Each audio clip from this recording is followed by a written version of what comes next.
गठन किया गया है, स्पेशल टास्क फोर्स का उद्देश्य क्या है और किस उद्देश्य से इसका गठन किया गया सर आपके द्वारा? रोहतास जिला में जो एनएच है वो काफ़ी लंबा है और उस पर जो एक अपराध नियंत्रण के लिए तथा यातायात संधारण हेतु ऐसी आवश्यकता महसूस की जा रही थी कि वहाँ पे पुलिस का प्रेजेंस और बढ़ाया जाना चाहिए। तो विजिबल पुलिसिंग के तहत 24 घंटे के लिए जो एक स्पेशल पेट्रोलिंग पार्टी बनाई गई है जो हाईवे पेट्रोलिंग करेगी और उसका मुख्य जो कार्यक्षेत्र रहेगा वो डेहरी में जो पुल है, औरंगाबाद और डेहरी के बीच में जो पुल है वहाँ से लेकर के जो टोल प्लाजा है वहाँ तक उसका मुख्य कार्यक्षेत्र रहेगा। और इस कार्यक्षेत्र में इनका दायित्व रहेगा अपराध नियंत्रण तथा यातायात संधारण। विशेष करके ताराचंडी माता का जो मंदिर है उसके आसपास विशेष ऐसा ये एनालिसिस में पाया गया कि पूर्व में वहाँ पे लूटपाट की घटनाएं घटित होती रही हैं, तो उसको रोकथाम पे विशेष ध्यान रात्रि में देगा। और साथ में जो यातायात संधारण है इस पूरे क्षेत्र में उस पर ध्यान देगा। मुझे पूर्ण उम्मीद है कि इस स्पेशल पेट्रोलिंग पार्टी के माध्यम से जो हमारा ये जो टोल प्लाजा से लेकर के जो डेहरी पुल का जो क्षेत्र है उसमें आपराधिक गतिविधियों पे लगाम लगेगी और यातायात भी बेहतर तौर पे संधारित रहेगा। सर ये अवैध बालू लदे जो ट्रैक्टर हैं सर आपके डिस्ट्रिक्ट से कम, जबकि औरंगाबाद से ज़्यादा जो भी ट्रैफिक जो डिस्टर्ब हो रहा है एनएच वो बालू लदे ट्रैक्टरों के कारण हो रहा है, तो उस पर क्या सर ये किया कार्रवाई की जा रही है? उसके संबंध में जो औरंगाबाद के जो पुलिस अधीक्षक हैं उनसे मेरी वार्ता हुई है और ट्रैफिक को लेकर के अभी हम लोगों ने औरंगाबाद में भी पुलिस पदाधिकारी और बल प्रतिनियुक्त कराए हैं और ऐसा अनुरोध किया है कि 10 बजे के बाद ही जो उस प्रकार के जो वाहन हैं उसको 10 बजे रात्रि के बाद ही वैसे वाहनों को अलाउ किया जाए पुल पे आने का। और साथ में जो हम लोग ज्वाइंटली उस पर कार्रवाई करके उस पर नियंत्रण लगाएंगे। सर बिना नंबर के ट्रैक्टरें चल रही हैं और मतलब घटनाएं घटती हैं, पता भी नहीं चलता है कौन सा ट्रैक्टर किस नंबर का किसको धक्का मार के जा रहा है। और कृषि कार्य के लिए लिया जाता है ट्रैक्टर और उसका अनुदान मिलता है उस पर, और उसको जो है कमर्शियल यूज़ में लाया जाता है बालू के लिए, तो इस पर सर क्या हो रहा है सर? इस पर विशेष हम लोग अभियान चलाएंगे जिसमें मुख्य रूप से जो ऐसा आपने बताया कि जो वैसे गाड़ियां जिनका रजिस्ट्रेशन और नंबर नहीं है उसकी चेकिंग की जाएगी और साथ में वैसे वाहन अगर कोई वैसे व्यक्ति चला रहे हैं जिनके पास ड्राइविंग लाइसेंस नहीं है उस गाड़ी को चलाने का तो उन पर कार्रवाई की जाएगी। Sir thank you sir. चलिए जाइए।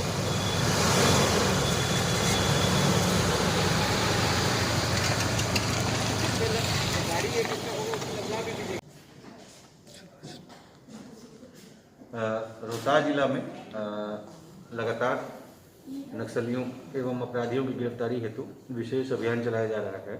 इसी क्रम में यह सूचना मिली कि कुख्यात नक्सली काशी राजवर उर्फ काशी सिंह जो कि शिवसागर के थाना के बड्डी ओपी क्षेत्र का रहने वाला है, वो क्षेत्र में किसी बड़ी घटना को अंजाम देने के लिए आया हुआ है।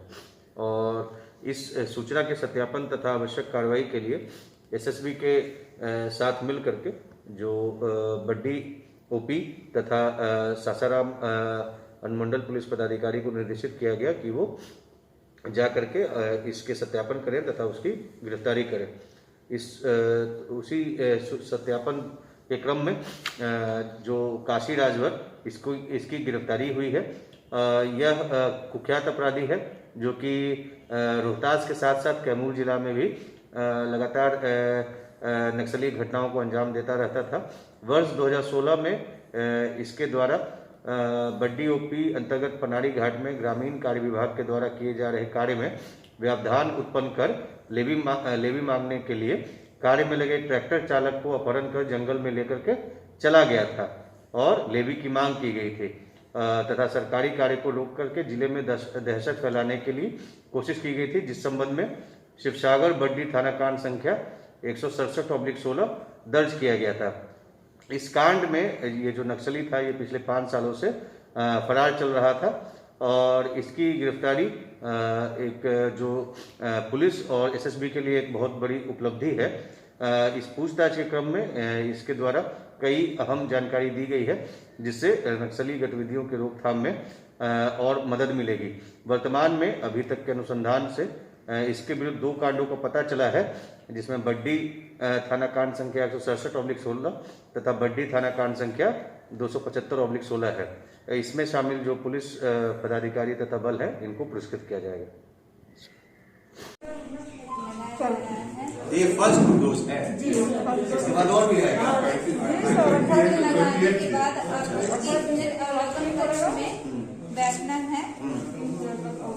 30 मिनट के अंतर्गत अगर कोई प्रॉब्लम आपको होता है तो आपको बताना है नियम से, और 28वें दिन आपके नंबर पे पंजीकृत।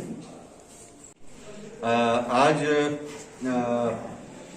मेरे द्वारा यहाँ पे अनुमंडल अस्पताल डेहरी में जो कोविड-19 के संबंध में से बचाव के लिए जो वैक्सीन है उसको लिया है मैंने, और इस वैक्सीन से जैसा कि मुझे जानकारी दी गई है और जैसा मुझे अभी तक महसूस हो रहा है कि किसी भी प्रकार की कोई समस्या नहीं है, और मुझे पूर्ण विश्वास है कि ये वैक्सीन पूरी तरीके से सेफ है।